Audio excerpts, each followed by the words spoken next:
கர்த்தர் நல்லவர், அவர் கிருபை என்றும் உள்ளது. நம்ம தொடர்ந்து கர்த்தருடைய பண்டிகைகளை பார்த்து வருகிறோம். The feast of the Lord. பழைய ஏற்பாட்டில் இஸ்ரேல் ஜனங்கள் தேவனுடைய பண்டிகைகளை கொண்டாடினார்கள். நாமும் ஆவிக்குரிய விதத்தில் பண்டிகைகளை கொண்டாட வேண்டும். ஹல்லேலூயா. இதெல்லாம் பழைய ஏற்பாடு முடிஞ்சிடுச்சு இல்லை. பழைய ஏற்பாட்டில் இருந்து தான் நாம் நிறைய விஷயங்களை, ஆவிக்குரிய பொக்கிஷங்களை எடுத்து திறந்து கற்றுக்கொள்ள வேண்டும். ஹல்லேலூயா. சரி, எத்தனை பண்டிகை நம்ம பார்த்துருக்குறோம்? முதலாவது பெந்தகோஸ்தே பண்டிகை, இரண்டாவது புளிப்பில்லா அப்ப பண்டிகை, மூன்றாவதாக வெரி குட், யார் சொன்னது? முதற் பலன்களின் பண்டிகை பார்த்துட்டோம் இல்லையா நேற்றுக்கு. இன்னைக்கு என்ன பண்டிகை அப்படின்னு சொன்னால் பெந்தேகோஸ்தே பண்டிகை. Very good. சரி, இங்கே கவனிங்க. இந்த பண்டிகைகள் எல்லாமே கிறிஸ்தவையும் கிறிஸ்து செய்ய போகிற கிரியையும் அங்கே நிழலாட்டமாக சொல்லப்பட்டிருக்கிறது. அந்த பொருளை புதிய ஏற்பாட்டில் புரிந்து கொள்ளவில்லை என்று சொன்னால் ஆண்டவரை பற்றி நிறைய அறிந்து கொள்ளவே முடியாது. பரிசுத்த பவுலுக்கு பழைய ஏற்பாடு நல்லா தெரியும்.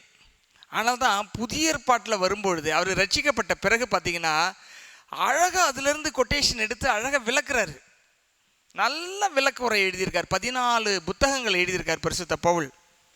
அப்போ நம்மளுக்கும் ஆவியானவர் என்ன செய்யணும்? ஆவியானவர்கிட்ட என்ன செய்யணும்னா கேட்கணும், ஆண்டவரே இதனுடைய பொருளை எனக்கு விளக்கி காட்டுங்க, சொல்லி கொடுங்கன்னு கேட்கும் பொழுது ஆண்டவர் என்ன செய்வார் என்று சொன்னால் நமக்கு விளங்க காட்டுவார். ஹல்லேலூயா. Thank you Jesus.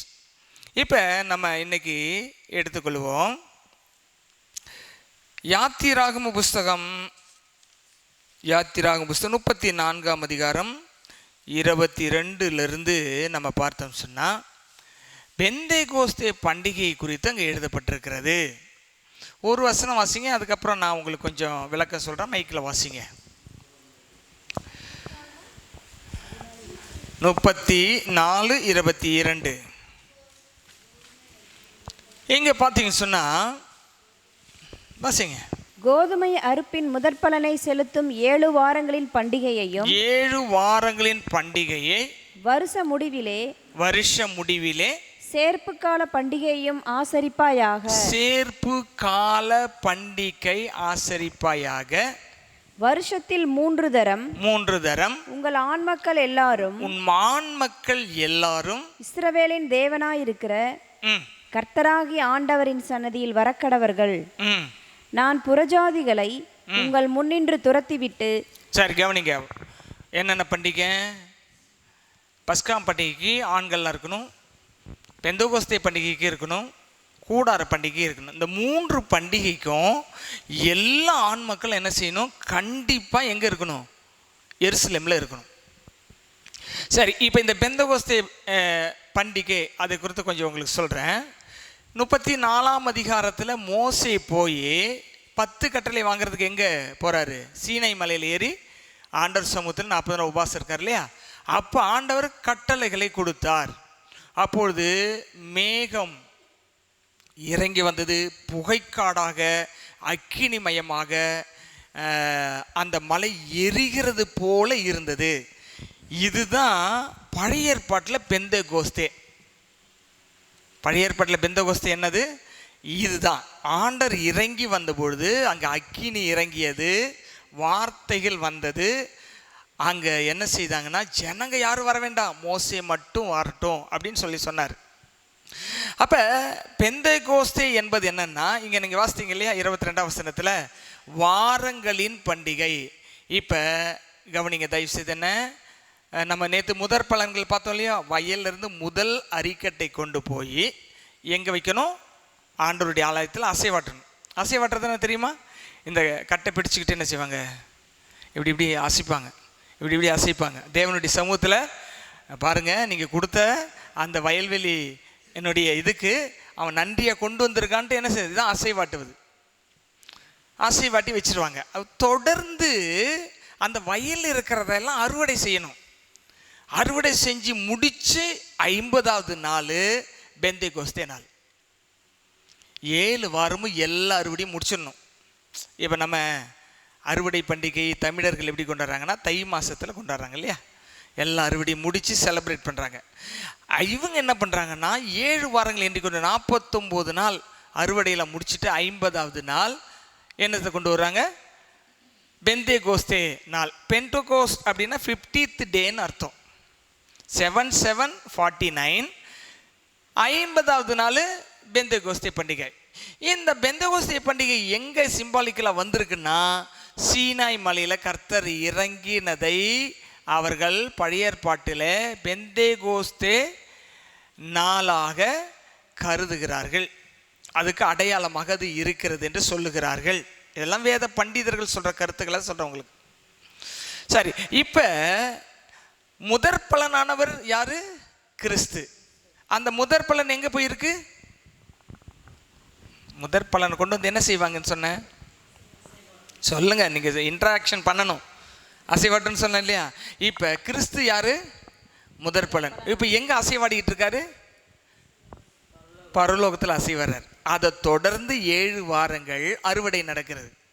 இயேசு கிறிஸ்து மேலே போன பிறகு புதிய ஏற்பாட்டு காலம் முடிச்சு என்ன நடந்துட்டு இருக்குது? அறுவடை நடந்து கொண்டே இருக்கிறது. மீதமுள்ள அறுவடை எங்கே போய் சேரும்? அங்கே போய் அசைவாடுறதுக்கு போகும். சரி, இப்போ நல்லா கவனிங்க. இந்த அதிகாரங்களில் நம்ம கற்றுக்கொள்ள வேண்டிய விஷயங்கள் என்னன்னு சொன்னாக்கா, புதிய ஏற்பாட்டில் பெந்தேகோஸ்தே எங்கே வருது? அப்போஸ்தலர் நடவடிக்கைகள் 2ஆம் அதிகாரத்தில் 1ஆம் வசனத்தை வாசித்து பாருங்க. பெந்தேகோஸ்தே என்னும் நாள் வந்தபொழுது அவர்கள் எல்லாரும் ஒருமனப்பட்டு ஓரிடத்தில் வந்தார்கள். அங்க மலை அடிவாரத்தில் வந்தார்கள், இங்கு மேல் வீட்டறையில் வந்தார்கள். அங்கே மோசே மட்டும் ஏறி போனார், இங்கே 120 சீடர்களும் ஏறி போனார்கள். அப்போ பெந்தேகோஸ்தே அனுபவம் என்பது பரிசுத்த ஆவியானவரை பெற்றுக்கொள்ள அனுபவம் தான் பெந்தேகோஸ்தே அனுபவம். மோசே மட்டும் போயிட்டு என்ன பண்ணாரு? ஆண்டவரை பார்த்துட்டு அங்கே எல்லாம் பேசிட்டு கட்டளை வாங்கிட்டு வந்தார். புதிய ஏற்பாட்டில் எல்லாரும் பரிசுத்த ஆவியை பெற்றுக்கொள்வதற்கான வாக்குத்தத்தம் கொடுக்கப்பட்டிருக்கிறது. அப்போஸ்தலர் நடவடிக்கைகள் 2ஆம் அதிகாரத்தில் நம்ம ஏற்கனவே வாசிச்சிருக்கிறோம். அங்கே போட்டிருக்கிறது, வாக்குத்தத்தமானது உங்களுக்கும் உங்களுடைய பிள்ளைகளுக்கும் நம்முடைய கர்த்தராகிய தேவன் வரவழைக்கிற தூரத்துள்ள யாவருக்கும் சொந்தமானதுன்னு போட்டிருக்குது. ஆகவே கவனிங்க, பழைய ஏற்பாட்டில் எல்லாரும் பரிசுத்த ஆவியை பெற்றுக்கொள்ள முடியாது. நல்லா கவனிக்கணும். பழைய ஏற்பாட்டில் எல்லாரும் பரிசுத்த ஆவியை பெற்றுக்கொள்ள முடியாது. தீர்க்கதரிசிகள் மீது பரிசுத்த ஆவியானவர் இருப்பார். அவர் வந்து பேசுவார், அதை எழுதுவாங்க, இல்லை சொல்லுவாங்க. அதுக்கப்புறம் மறுபடியும் வருவார், வேற அடுத்த காலங்களில் ஒரு தீர்க்கதரிசி. இப்படி ஒரு சிலர் மேலே மட்டும் அசைவாடி காரியங்களை செய்தார். ஆனால் புதிய ஏற்பாட்டில் கேட்குற எல்லாருக்கும் பரிசுத்த ஆவியானவர் பொழிந்தருளப்படுகிறார். மத்திய எழுதின சுவிசேஷம், நான் பேசும்போது என்னை கவனிங்க, அப்போ தான் வார்த்தைகள் உள்ளே போகும். மத்திய எழுதின சுவிசேஷத்தில் ஆண்டவர் என்ன போட்டிருக்காருன்னா, இந்த பரிசுத்த ஆவியானவர் மூலமாக ஒரு அறுவடை இருக்கிறது. 7ஆம் அதிகாரம் 9ஆம் வசனம். உங்களில் எந்த மனுஷனானாலும் தன்னிடத்தில் அப்பத்தை கேட்கிற தன் மகனுக்கு, உங்களில் எந்த மனுஷனானாலும் தன்னிடத்தில் அப்பத்தை கேட்கிற தன் மகனுக்கு கல்லை கொடுப்பானா? மீனை கேட்டால் அவனுக்கு பாம்பை கொடுப்பானா? ஆகையால் பொல்லாதவர்களாகிய நீங்கள் உங்கள் பிள்ளைகளுக்கு நல்ல ஈவுகளை கொடுக்க அறிந்திருக்கும் பொழுது பரலோகத்தில் இருக்கிற உங்கள் பிதா தம்மிடத்தில் வேண்டிக் கொள்ளுகிறவர்களுக்கு நன்மையானவைகளை கொடுப்பது நன்மையான இடத்துல, மற்ற சுவிசேஷங்களில் பரிசுத்த ஆவியை கொடுப்பது அதிக நிச்சயம் அல்லவா? இப்போ என்னன்னா, எல்லாருக்கும் பெற்றுக்கொள்ளலான்னு சொல்லக்கூடிய காலத்தில் நிறைய பேர் பரிசுத்த ஆவி கிடையாது, அந்நிய பாஷையெல்லாம் கிடையாது, வரங்கள்லாம் கிடையாது, தீர்க்க தரிசனம்லாம் அப்படி கிடையாது, அதெல்லாம் ஒளிஞ்சு போயிடுச்சு அப்படின்னு சொல்லி பேசிகிட்டு இருக்காங்க. இப்போ நம்ம பெற்றுக்கொள்ளணும். கவனிங்க, என்ன கவனிங்க, பேசும்போது என்ன கவனிங்க. நம்ம இப்போ என்ன செய்யணும்? பெற்றுக்கொள்ள வேண்டும். சொல்லுங்க, பரிசுத்த ஆவியானவரை பெற்றுக்கொள்ள வேண்டும். பரிசுத்த ஆவியானவர் யாருன்னு ஃபஸ்ட்டு புரிஞ்சுக்கிட்டிங்கன்னா பெற்றுக்கொள்வது ரொம்ப ஈஸி. எங்கள் அப்பாலாம் என் தலையில் கை வச்சு பெற்றுக்கொடான்னு ரொம்ப ட்ரை பண்ணுவார். எனக்கு ஒன்றுமே அசையாது. அதுக்கப்புறம் ஒரு நாள் வந்துச்சு, நீ ஒப்பு கொடுத்து கேளுடா.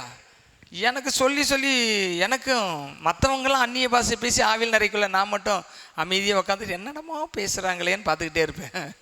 ஒன்றுமே புரியாது. அப்போ ஒரு நாள் ஆண்டவருடைய வல்லமை இறங்கிச்சு பாருங்க. என் நாக்கை என்னால் கண்ட்ரோல் பண்ணவே முடியல. என் மூளை செயல்படலை. என் நாக்கு என்னுடைய கண்ட்ரோலில், என் மூளை என்ன பேசுகிறேனே தெரியல. நான் பேசிக்கிட்டே இருக்கிறேன், நிறுத்தவே முடியல. ஒரு அக்கினி வந்து இறங்கிச்சு பாருங்க, எல்லாம் மாறி போச்சு. அதுக்கு என்ன பண்ணணும்னா அப்பத்தை அந்த என்ன கேட்கணும், அப்பத்தை கேட்க வேண்டும், மீனை கேட்க வேண்டும். அப்போ அப்பத்தை கேட்டால் கல்லை கொடுப்பாங்களா? மீனை கேட்டால் என்னது பாம்பு கொடுப்பாங்க, முட்டையை கேட்டால் தேலை கொடுப்பாங்களா? அப்போ பரிசுத்த ஆவியானவரை கேட்டால் பரிசுத்த ஆவியானவர் கொடுக்கப்படுவார்.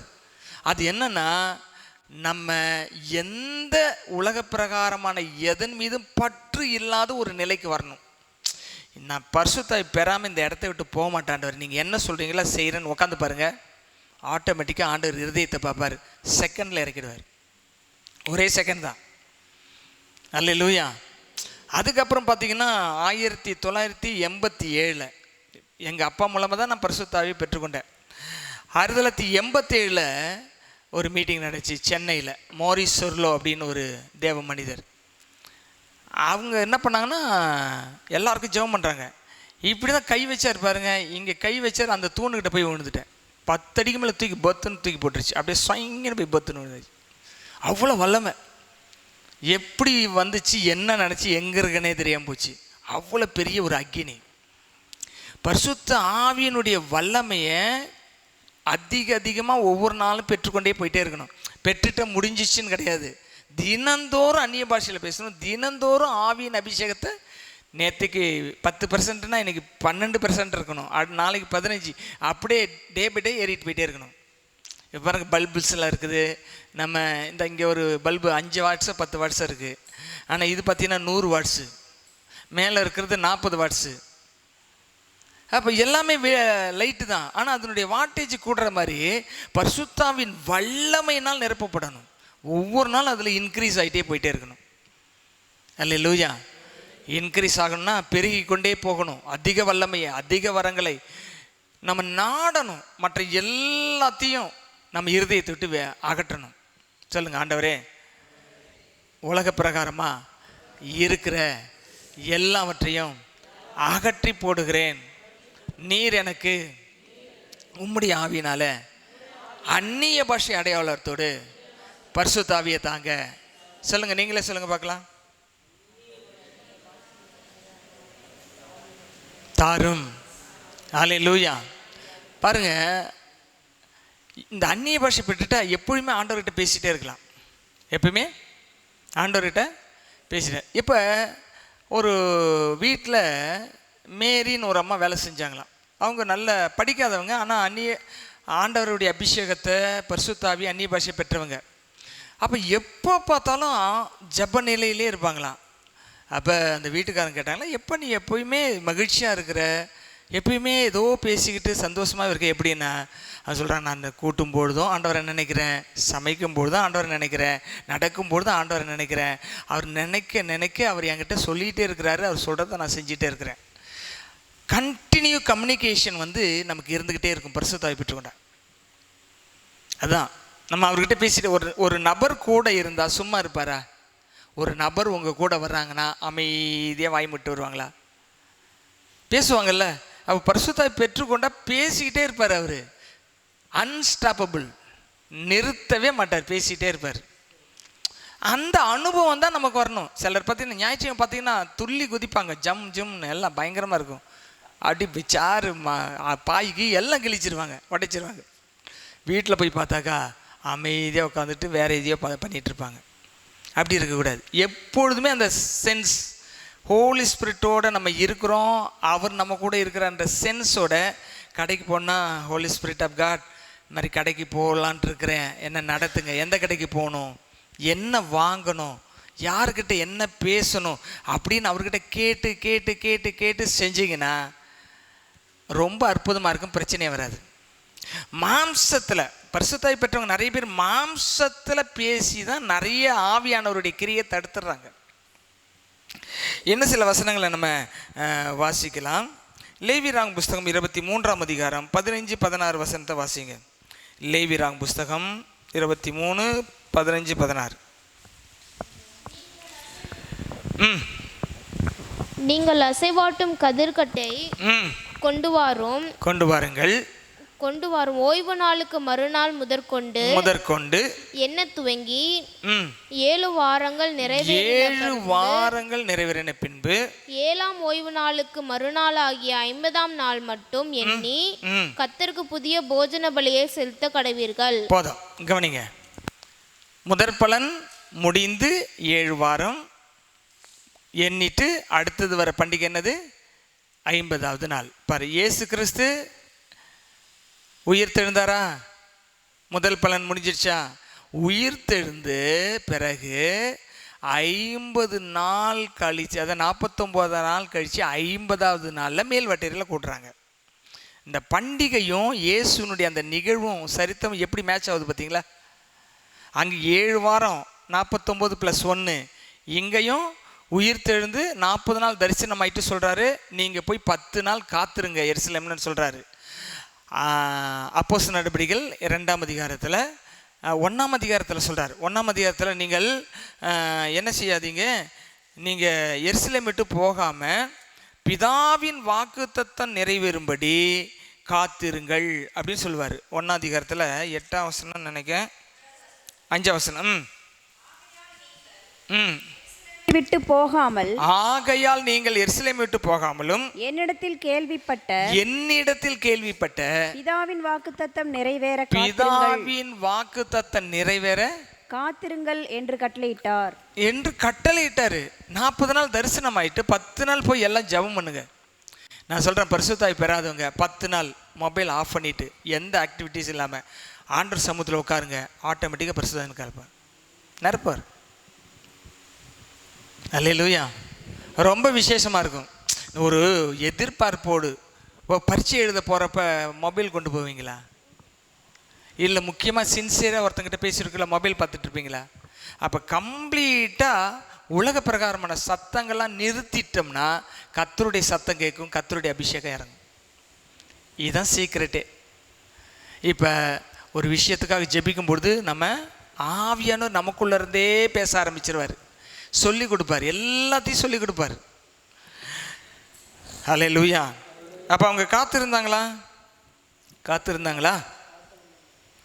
அல்லேலூயா. வாசித்து பாருங்க 8ஆம் வசனம். பரிசுத்த ஆவி உங்களிடத்தில் வரும்பொழுது நீங்கள் பலனடைந்து எருசலேமிலும் யூதா முழுவதிலும் சமாரியாவிலும் பூமியின் கடைசி வரைக்கும் எனக்கு சாட்சிகளாய் இருப்பீர்கள் என்றார். பரிசுத்தாவி பெற்றுக்கொண்டே பூமியின் கடைசி வரைக்கும் சாட்சியா இருப்பீங்க. எங்க போனாலும் கர்த்தர் உங்களோட இருப்பார். அதுக்காக தான் பரிசுத்தாவி பெற்றுக்கொள்ள சொல்றது.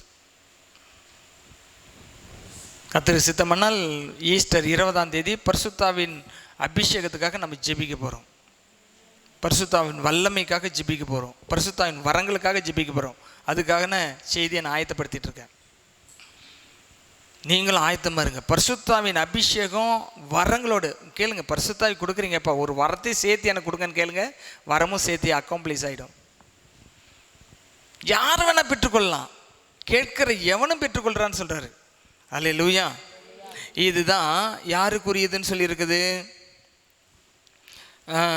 நீங்கள் 2ஆம் அதிகாரத்தை எடுத்துக்கிட்டிங்கன்னா இங்கே வாங்க, 38ஆம் வசனம் 2:38. பேதுரு அவர்களை நோக்கி நீங்கள் மனம் திரும்பி ஒவ்வொருவரும் பாவ மன்னிப்புக்கென்று இயேசு கிறிஸ்துவின் நாமத்தினாலே ஞானஸ்நானம் பெற்றுக்கொள்ளுங்கள். அப்ப பாவ மன்னிப்பு நிச்சயம் இருக்கணும். பரிசுத்தாவி பெறதுக்கு முன்னாடி என் பாவங்கள்லாம் கர்த்தர் மன்னிச்சிட்டாரு, பாவத்திலிருந்து என்னை விடுதலை ஆக்கிட்டான்ற கன்ஃபர்மேஷன் இருக்கணும். நல்லா கவனிச்சிங்க, இதான் ரொம்ப கீ. பாவ மன்னிப்பு நிச்சயம் நமக்கு இருக்கணும். பாவத்திலிருந்து கர்த்தர் என்னை விடுவிச்சிட்டார் என்ற கன்ஃபர்மேஷன் இருக்கணும். இருந்துச்சுன்னா நெக்ஸ்ட் லெவல் என்னன்னா பரிசுத்தாவி பெற்றுக்கொள்ளலாம். இன்னும் பாவத்தையே மேற்கொள்ள முடியல, பாவத்தை விடுறதுக்கு மனசு இல்லைன்னா பரிசுத்தாவின்னு இறங்க மாட்டார். நம்மள மனம் திரும்பி பாவ மன்னிப்புக்கென்று என்ன சொல்லியிருக்கங்க? இயேசு கிறிஸ்துவின் நாமத்தினாலே ஞானஸ்நானம் எடுத்துங்க, அப்பொழுது பரிசுத்தாவின் வரத்தை பெறுவீர்கள். ரொம்ப ஈஸியா சொல்லிட்டாரு பாருங்க. அப்பொழுது பரிசுத்தாவின் வரம் கிடைக்கும். மனம் திரும்பி இருக்கணும், பாவ மன்னிப்பு நிச்சயம் இருக்கணும். மூணாவது, பரிசுத்தாவியை பெற்றுக்கொள்ளலாம். இன்னைக்கு மக்கள் எல்லாத்தோடு கூட பரிசுத்தாவியை நான் பெற்றுக்கொண்டான்னு ஒரு அடையாளத்தை காட்டுறதுக்காக என்ன ஒன்றுமா பண்ணுறாங்க. அப்படிலாம் கிடையாது. அல்லேலூயா. சரி, இப்போ அப்போஸ்தலர் நடபடிகள் 2ஆம் அதிகாரத்துக்கு வாங்க. 2ஆம் அதிகாரத்தில் இது எங்கே சொல்லப்பட்டிருக்கிறது அப்படின்னு சொல்லி சொன்னால், யோவேல் சொல்லுகிறார். யோவேல் பழைய ஏற்பாட்டு தீர்க்கதரிசி. 2ஆம் அதிகாரம் 28ஆம் வசனம். யோவேல் 2ஆம் அதிகாரம் 28ஆம் வசனம். அதற்கு பின்பு நான் மாம்சமான யாவர் மீதும் என் ஆவியை ஊற்றுவேன். மைக்கிட்ட வச்சு வாசிமா. என் ஆவியை ஊற்றுவேன், அப்பொழுது உங்கள் குமாரரும் உங்கள் குமார்த்திகளும் தீர்க்கதரிசனம் சொல்வார்கள். உங்கள் மூப்பர் சொப்பனங்களையும் உங்கள் வாலிபர் தரிசனங்களையும் காண்பார்கள். இப்ப பாருங்க, பழைய ஏற்பாட்டுல அரசர்கள் மீது தீர்க்கதரிசிகள் மீது தான் பரிசுத்தாவின் வல்லமை இருக்கும். இப்ப ஒரு ஸ்ட்ரேஞ்ச் ப்ராஃபஸி சொல்றாரு, ஒரு வித்தியாசமான யாருமே சொல்லாத ஒன்றை சொல்றாரு. என்ன சொல்றாரு? அந்த நாட்களுக்கு பிறகு எல்லாருமேரையும் ஊத்த போறான்னு சொன்ன உடனே உண்மையாக அந்த காலத்தில் இருந்த மக்கள் சிரிச்சிருப்பாங்க. எப்போ ராஜா தீர்க்கதரிசி ஒருத்தர் 2 பேர் தான் பரிசுத்தாவின் அபிஷேகம் வந்திருக்கு, இவர் எல்லாருமேலும் ஊற்றுவோன்னு சொல்றாரு, அப்படி ஒரு தீர்க்கதரிசி சொல்லி இருக்கிறாரு அப்படின்ட்டு ரொம்ப ஒரு ஆச்சரியத்தோடும் கேள்விக்குறியோடும் பார்த்தாங்க. யோவேல் காலத்தில் அது நடந்துச்சா? இல்லை. ஆனால் அப்போஸ்தலர் நடபடிகளுக்கு வாங்க. இங்கே பாருங்க, பேதுரு அதுக்கு விளக்கம் தர்றாரு. 14ஆம் வசனம், 2:14. அப்பொழுது பேதுரு 11 கூட எழுந்து நின்று அவர்களை நோக்கி உரத்த சத்தமாய் யூதர்களே எருசலேமில் வாசம் பண்ணுகிறவர்களே, நீங்கள் எல்லாரும் அறிந்து கொள்வீர்களாக என் வார்த்தைகளுக்கு செவி கொடுங்கள். நீங்கள் நினைக்கிறபடி இவர்கள் வெறி கொண்டவர்கள் அல்ல. பொழுது விடிந்து 3ஆம் மணி வேலையா இருக்கிறது. தீர்க்கதரிசியாகிய யோவேலினால் உரைக்கப்பட்டபடியே இது நடந்தேறுகிறது. எப்போ ஆரம்பித்தாங்க? வெடிய ஜபம். 9 மணி ஆயிடுச்சு, ஜபம் பண்ணிகிட்டே இருக்காங்க, அந்நிய பாஷை பேசிகிட்டு இருக்காங்க, ஆவியில் நிறைஞ்சிக்கிட்டே இருக்கிறாங்க. என்ன நினச்சிட்டாங்க சுற்றி இருக்கிறவங்கெல்லாம்? ஃபுல் போதைப்பா, தண்ணி போட்டுட்டு பயங்கரமாக ஆடிட்டு இருக்காங்க. அவன் பாட்டில் என்னென்னமோ வளரிட்டு இருக்கான். ஒரு பாட்டு சத்தம் கேட்குதா, ஒரு வசன சத்தம் கேட்குறா, என்னென்னமோ கராமுறான்னு கத்திட்டு இருக்காங்க. அப்போ பேதுரு சொல்கிறாரு, ஏன்னா கிட்டத்தட்ட ஒரு 19-20 நாட்டிலேருந்து மக்கள் அங்கே கூடியிருக்காங்க. கொஞ்சம் பேர் என்ன சொல்கிறாங்க? தண்ணி போட்டுட்டு வெறி கொண்டு இருக்கிறாங்கன்னு சொல்கிறாங்கன்னா, தண்ணி போட்டுட்டு பேசிகிட்டு இருக்கிறாங்கன்னு சொல்கிறாங்க. பாருங்கள், பரிசுத்தாவின் நிறைவு எப்படி இருக்கும் மற்றவங்க பார்க்குறதுக்கு? பரிசுத்தாவின் நிறைவு மற்றவங்க பார்க்குறதுக்கு எப்படி இருக்கும்? போதை போட்டுட்டு பேசினா எப்படி இருக்குமோ அப்படி தான் இருக்கும். சில டைமில் என்ன பேசுன்னு நமக்கே தெரியாது. தண்ணி போட்டவன் அவன் பேசுறது அவனுக்கே. அந்த மாதிரி பேசுறதுக்கு நம்மளை விட்டு கொடுக்கணும், வெக்கப்படக்கூடாது. அந்நிய பாஷை பேசுறது என்ன செய்யக்கூடாது? வெக்கப்படவே கூடாது. அப்போ பரிசுத்தாவின் நிறைவுக்குள்ளாக நம்ம வந்துடணும். அப்போ சீனாய் மலையில் இறங்கினார், இங்கே மேல் வீட்டரில் இறங்கினார். இங்கே 120 பேர் இருந்தாங்க. வெடி அபிஷேகத்தில் நிறைய அந்நிய பாஷை பேசிகிட்டு இருக்கிறாங்க. அல்லேலூயா. அப்போ அவர் விளக்கம் சொல்கிறாரு, யோவேல் இயேசு பிறப்பதற்கு ஒரு 800 வருஷத்துக்கு முன்னாடி சொன்ன தீர்க்க தரிசனம், சரி ஒரு 300-400 வருஷம் இருக்கும் முன்னாடி சொன்ன தீர்க்க தரிசனம், இயேசு பிறந்த பிறகு அவர் வளர்ந்து ஊழியத்தை முடிச்சுட்டு பரமேறின பிறகு அந்த தீர்க்க தரிசனம் நிறைவேறுது. மோர் தென் 400 years. ஒரு தீர்க்க தரிசனம் இன்னைக்கு சொன்னால் நாளைக்கு நடக்கணும் தான் கிடையாது. டேட்டு சொன்னால் டேட்டு சொல்லி நடக்கும். டேட்டு சொல்லாமல் ஒரு தீர்க்க தரிசனம் அது நடக்கிறப்ப நடக்கும். அவசரப்படவே கூடாது. அல்லேலூயா. யோவேல் சொல்லி எவ்வளோ வருஷம் ஆச்சு, என்ன சொல்லிட்டு போனால் ஒன்றுமே நடக்கலன்னு சொல்லிட்டு இருந்தாங்க. எப்போ வந்துச்சு, பேதுரு வந்து கனெக்ஷன் பண்ணுறாரு ஆவியானவர் மூலமாக. யோவேல் சொன்னது இப்போ நடக்குது பார். இதுதான் நமக்கு சொத்து. பரிசுத்தாவியை பெற்றுக்கொண்டு பரிசுத்தாவிக்குள் வாழ்வது தான் நமக்கு சொத்து. பெந்தேகோஸ்தி அனுபவம் நமக்கு வேண்டும். பெந்தேகோஸ் என்பது சபை பேர் கிடையாது, நாள் பேர். 50வது நாள் சொல்லுங்க. பெந்தேகோஸ் என்றால் 50வது நாள். அல்லேலூயா. 17ஆம் வசனத்தை கவனிங்க. கடைசி நாட்களில் நான் மாம்சமான யாவர் மீது என் ஆவியை ஊற்றுவேன். அங்க சொன்னது அப்படியே கொண்டாந்து இங்க சொல்றாரு பாருங்க. இப்ப ஆரம்பிச்சிச்சு அறுவடை. எப்பலேருந்து ஆரம்பிச்சது? பரிசுத்தாவி ஊற்றப்பட்டதுலேருந்து முதற் பலன் மேலே போனார். 50வது நாள் பெந்தேகோஸ்தே அனுபவம் கீழே வந்துச்சு. அன்னையிலிருந்து உலகம் முற்றும் அறுவடை பகுதி பகுதியாய் ஒவ்வொரு நாட்டிலையும் நடக்குது. இந்த அறுவடையெல்லாம் முடிச்சு இந்த அறுவடையெல்லாம் எங்கே போகும்? அங்கே போய் களஞ்சியத்தில் சேர்ந்துடும். இயேசு கிறிஸ்து முதற் பலன் ஆனார். எதற்கு தெரியுமா? நாம் எல்லாரையும் சேர்த்து அறுவடையில் மேலே கொண்டு போகிறதுக்காக தான். ஆக நம்ம போவோமா போக மாட்டோமா? சோத்திரம். இவ்வளோ சோகமாக சொல்கிறீங்க. அல்லேலூயா. ஒரு நாளைக்கு எங்கே இருப்போம்? கர்த்தரோடு இருப்போம். கர்த்தர் எப்படி முதற் பலனாய் போனாரோ அது பிறகு நாமும் கடைசியாக கலந்து நிற்கும் பொழுது அவரோடு கூட எப்பொழுது இருக்கும்படி போவோம். அதுதான் யோவான் 14ஆம் அதிகாரத்தில் சொல்கிறாரு. நான் போய் உங்களுக்காக ஒரு ஸ்தலத்தை ஆயத்த பண்ணின பின்பு நான் திரும்ப வந்து உங்களை என்னிடத்திலே சேர்த்துக்கொள்ள. அவரு கூடவே இருக்கும்படியாக நம்மளை கொண்டு வந்து அழைச்சிட்டு போகிறாரு. அல்லேலூயா, அல்லேலூயா. ஆகவே நம்ம பரிசுத்தாவி பெற்று கொள்ளாமல் நாம் ஒரு வெற்றிகரமான கிறிஸ்துவ வாழ்க்கை வாழ முடியாது. ஏதோ ஒன்று நம்மளை வந்து ஜெயிக்க ஆரம்பிச்சிடும்.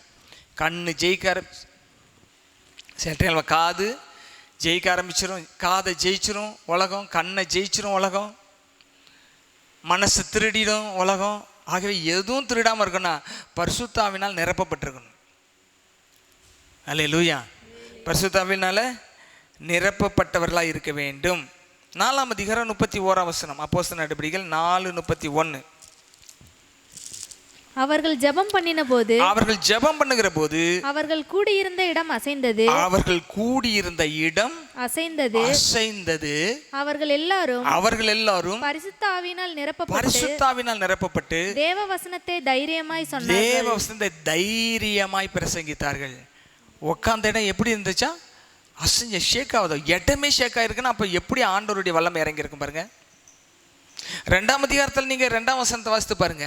அப்போஸ்தலர் நடபடிகள் 2ஆம் அதிகாரம் 2ஆம் வசனத்துல அப்பொழுது பலத்த காற்று அடிக்கிற முழக்கம் போல் வானத்திலிருந்து சடிதியாய் ஒரு முழக்கம் உண்டாகி அவர்கள் உட்கார்ந்திருந்த வீடு முழுவதும் நிறைந்து, அதாவது ஒரு பெரிய ஸ்ட்ராம், ஒரு பெரிய என்னது சொல்லுவாங்க, ஹரிக்கன் எல்லாம் வருதுல, அப்படியே சுற்றி தூக்குது பாருங்க. அந்த மாதிரி ஒரு ஃபோர்ஸ் விசிபிளாக அங்கே வந்திருக்கு. நான் சின்ன பையனாக இருக்கல, பரிசுத்த நம்புறவங்க தரையிலேருந்து 3 அடி 4 அடி அப்படி மேலே ஜம்ப் ஆகிட்டே இருப்பாங்க. உக்காந்துருப்பாங்க, சல்லுன்னு மேலே போய் வருவாங்க. முட்டி போட்டாங்க, முட்டியில் அப்படியே மேலே போய் வருவாங்க. எனக்கு பார்த்தா ஆச்சரியமாக இருக்கும். அப்போ பரிசுத்தன் வந்தால் சும்மா அமைதியாக வச்சிருக்க மாட்டார். கொஞ்சம் அவருடைய பவர் இறங்குச்சுன்னா என்னவோ ஒன்று நடக்கும். எல்லாத்துக்கும் விட்டு கொடுக்க தயாராக இருந்தால் அவர் இறங்கிடுவார். அவர் இறங்குறாருன்னு அப்படி ரிஜிட்டாக இருந்தோம்னு வைங்களேன், இவனை போட்டு என்ன பண்ணுறதையும் ஓப்பனே பண்ண மாட்டான்னு போயிடுவார். நம்ம இருதயத்தை ஓப்பன் பண்ணணும், கையை ஓப்பன் பண்ணி கொடுக்கணும், வாயை ஓப்பன் பண்ணணும், நாக்கை ஓப்பன் பண்ணணும், எல்லாத்தையும் ஓப்பன். ஆண்டவர் நீங்கள் என்ன பண்ணுறீங்களோ பண்ணுங்கன்னு விடுங்க, ஒரு செகண்டில் எல்லாத்தையும் நிரப்பிட்டுருவார். அல்லேலூயா. பரிசுத்த ஆவியின் வல்லமை. இதை குறித்து இன்னும் கொஞ்சம் பேசிட்டு நம்ம முடிச்சிடலாம். யோவான் எழுதின சுவிசேஷம் எடுத்துக்கொள்ளுங்க என்னோட கூட. John chapter 14.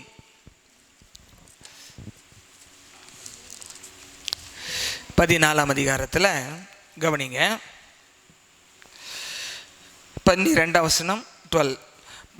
மெய்யாக நான் உங்களுக்கு சொல்லுகிறேன், நான் என் பிதாவினிடத்தில் போகிறபடினால் என்னை விசுவாசிக்கிறவன் நான் செய்கிற கிரிகளை செய்வான், தானும் செய்வான், இவைகளை பார்க்கிலும் பெரிய கிரியை. நீங்கள் என் நாமத்தினாலே எதை கேட்டாலும் குமாரனில் பிதா மகிமைப்படும்படி அதை செய்வேன்.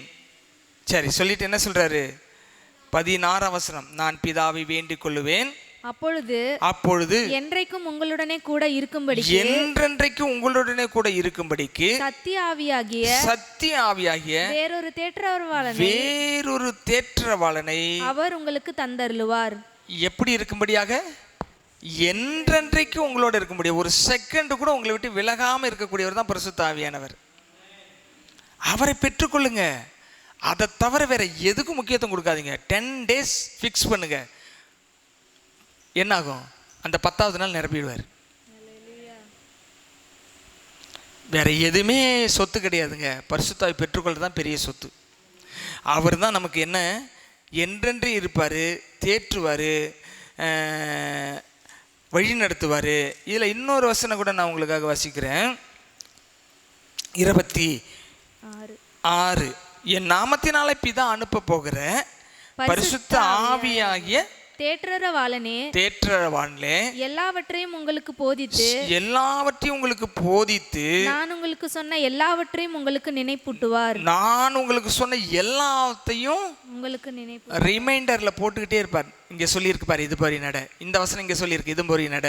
அங்க போகாத, இங்க உட்காராத, இதை பேசாத, இப்ப இதை எடுக்காத, இப்ப இங்க போ, இதை செய், இப்படின்னு சொல்லிக்கிட்டே இருப்பார்.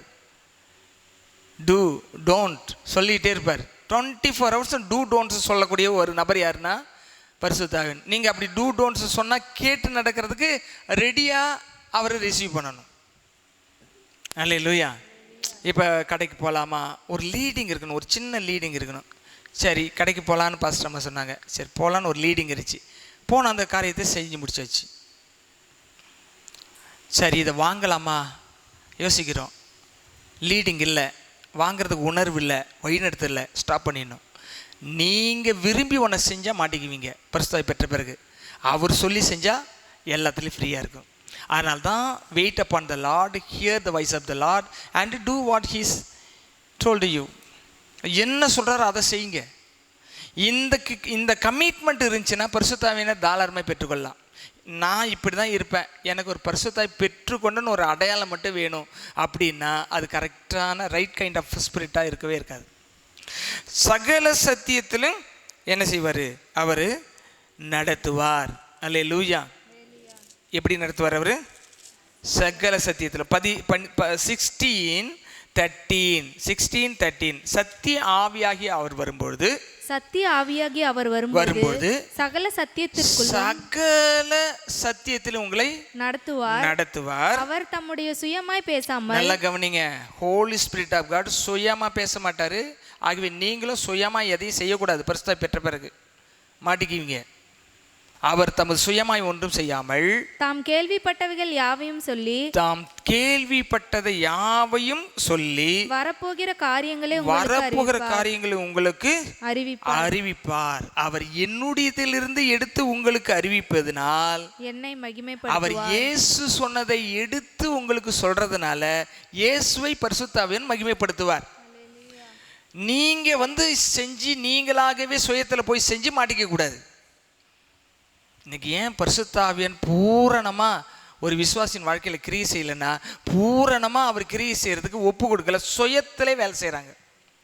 சுயத்தில் மாட்டிட்டோம்னா அவர் பாட்டில் ஒதுங்கிடுவார். அவர் தான் எல்லாத்தையும் பெஸ்ட்டாக செய்யக்கூடியவர். பெஸ்ட்டாக ஆலோசனை கொடுப்பார், பெஸ்ட்டாக நடத்துவார், பெஸ்ட்டாக பாதுகாப்பார், பெஸ்ட்டாக உயர்த்துவார், எல்லாமே தி பெஸ்ட்டாக செய்வார். அதனால் முழுசாக சரண்டர் ஆகிடணும்.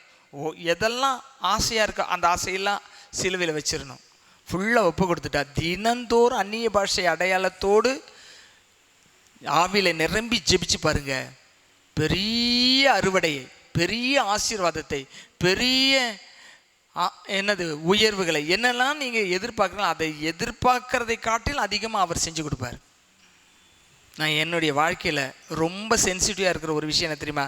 கர்த்தர் சொல்கிறாரா சொன்னால் செய்வேன், இல்லாட்டி வேறு யார் சொன்னாலும் செய்யவே மாட்டேன். ஏன்னா மனுஷர் சொல்லுவாங்க, நம்மளை மாட்டி விட்டுருவாங்க. கர்த்தர் ஒதுங்கி நின்றுக்குவார். கர்த்தர் சொல்லி செஞ்சுட்டா மனுஷரை நமக்கு பக்கத்தில் நிற்க வைப்பார். அல்லேலூயா. ஆகவே தான் 28 வசனம் வாங்க.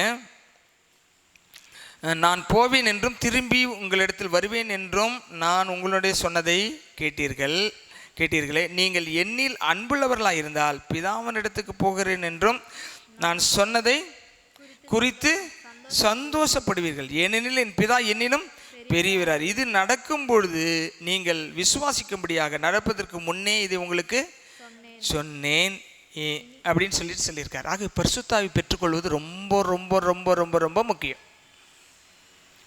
Each and every believer must receive the Holy Spirit. அது இல்லாமல் வாழவே கூடாது. ஒரு பரிசுத்தாவி பெற்ற ஒரு மனுஷன் ஒரு பெரிய சமுதாயத்தை மாற்ற முடியும், ஒரு வீட்டை மாற்ற முடியும், ஒரு தேசத்தை மாற்ற முடியும். அந்த முழுச ஆவியானவர் கிரீசத்துக்கு ஒப்பு கொடுத்துடணும். நம்ம சபை அதில் இன்னும் நிறைவுக்குள்ளே வரல. குழந்தைகள் முதற்கொண்டு தீர்க்கதரிசனம் சொல்ல முடியும், பரிசுத்தாய் பெற்றுக்கொள்ள முடியும். நம்ம பிளஸ்ஸனு, ரிச்சியா, குட்டீஸ் எல்லாம் உட்காந்துருக்காங்க, எல்லோரும் பரிசுத்தாய் பெற்றுக்கொள்ள முடியும். அவங்க தீர்க்கதரிசனம் சொல்ல முடியும், சொல்ல முடியும். 7 வயசு பையன் கேரளாவில் பிரசங்கம் பண்ணிகிட்ருக்கான், வசனமாக சொல்லி பிரசங்கம் பண்ணுறான். தம்மத்தோண்டு ஃபுல்பீட் தூரம் கூட இல்லை, உயரம் கூட இல்லை. அப்படின்னா அவங்க காத்திருந்து ஜெபிக்க வச்சு பரிசுத்தாய் பரிசுத்தாய் வசனத்தை சொல்ல வைக்கிறாரு. மற்றவங்க சொல்கிறத கேட்குறத விட சின்ன பையன் பேசுகிறான்ட்டு நல்லா கேட்குறாங்க. உங்கள் குழந்தைங்களாம் தீர்க்கதரிசனம் சொல்லணும், பிரசங்கம் பண்ணணும், ஆவியில் நிரம்பணும், அந்நிய பாஷை பேசணும், அதுக்கு விளக்கம் சொல்லணும், இந்த மாதிரி நடக்க போகுதுன்றதை முன்கூட்டியே சொல்லணும். இதெல்லாமே நமக்கு இலவசமாக கொடுத்துருக்கிறாரு. பெற்றுக்கொள்கிறதுக்கு என்ன கஷ்டம்? உட்காரணும். தேவசமத்தில் உட்கார்ந்து ஆண்டவர் நம்மளை நிறைய நிரப்புவார். ஹல்லேலூயா. ஆக பெந்தேகோஸ்தே என்றதான இந்த பண்டிகையினுடைய சாரத்தை கொஞ்சம் நம்ம பார்த்துருக்குறோம். இந்த பெந்தேகோஸ்தேனுடைய அருள் மாறி முன்மாறியாகவும் பின்மாறியாகவும் இருக்கிறது. முன்மாறி ஊற்றப்பட்டுருச்சு 1ஆம் நூற்றாண்டில். இந்த கடைசி நாட்கள் ஆண்டவர் மறுபடியும் சொல்கிறார், பின்மாறி ஊற்ற போகிறேன். சகரியா 10:1 சொல்கிற, பின்மாறி காலத்து மழைக்காக கர்த்தரிடத்தில் வேண்டிக் கொள்ளுங்கள். வாசிக்க முடிஞ்சால் வாசித்துருங்க. ஆகவே பின்மாறி மழைக்காக நம்ம பகுதியில் இருக்க மக்கள் எல்லாம் அறுவடை செய்யணும். முதற்பலன் மேலே போயிடுச்சு, அறுவடையெல்லாம் க்ளோஸ் பண்ணணும். பெந்தேகோஸ்தே நாளில் எல்லாத்தையும் சரண்டர் பண்ணணும். அதுக்கப்புறம் எக்கால பண்டிகையில் மேலே போயிடணும். நான் அடுத்து வர நாட்களில் எக்கால பண்டிகை, பாவ நிவர்த்தி நாள், அதுக்கப்புறம் கூடார பண்டிகை நம்ம பார்க்கலாம். கண்களை மூடி ஆண்டவரை நோக்கி பார்ப்போம். எங்கள் அன்பு நிறைந்த தகப்பனே, இந்த நல்ல நேரத்துக்காக நன்றி. இந்த செய்தியை கேட்கிற ஒவ்வொருத்தரும் பரிசுத்தாவில் நிரம்பி உம்மோடு கூட நெருங்கி வாழ, நீர் சொல்லுகிறதை கேட்க, நீர் சொல்லுகிறதை பார்க்க, நீர் சொல்லுகிறதை பேச கிருபை செய்யும். இப்படி வல்லமில்ல கரத்தில் அர்ப்பணிக்கிறோம். ஆசீர்வதி இயேசுவின் நாமத்தை மனதார ஆசீர்வதித்து ஜெபிக்கிறேங்க நல்ல பிதாவே.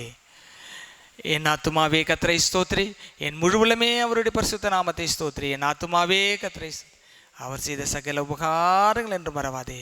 ஆமென், ஆமென். அல்லேலூயா, அல்லேலூயா, அல்லேலூயா. God bless you, God bless you.